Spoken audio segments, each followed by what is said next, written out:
ಲೇಪಾಕ್ಷಿನಲ್ಲಿರ್ತಕ್ಕಂಥ ನಂದಿ ವಿಗ್ರಹ ತುಂಬ ದೊಡ್ಡದಿರ್ತಕ್ಕಂಥ ವಿಗ್ರಹ ಇದು. ಕಲ್ಲಿನಿಂದ ಕೆತ್ತನೆಯಾಗಿರ್ತಕ್ಕಂಥ ನೋಡಿ, ಗಂಡು ಬೇರುಂಡ ಇದೆ ಇಲ್ಲಿ. ಅಂದರೆ ನಮ್ಮ ಕರ್ನಾಟಕದ ಮೈಸೂರು ಸಂಸ್ಥಾನದ ಬರುತ್ತೆ ಗಂಡು ಬೇರುಂಡ. ಆ ಲಾಂಛನವನ್ನು ಇಲ್ಲಿ ಕೆತ್ತಿದ್ದಾರೆ.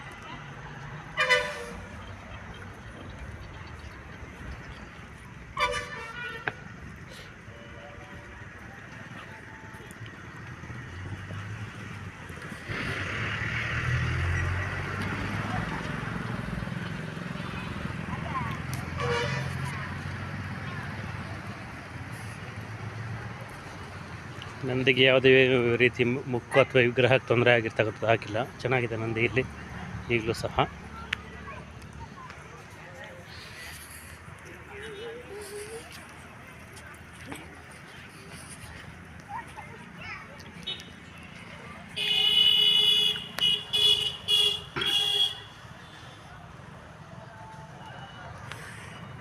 ದೀಪ ಹಚ್ಚಬೇಕಾಗಿರ್ತಕ್ಕಂಥ ಸ್ಥಳ, ದೀಪ ಹಚ್ಚಿಲ್ಲ ಇಲ್ಲಿ.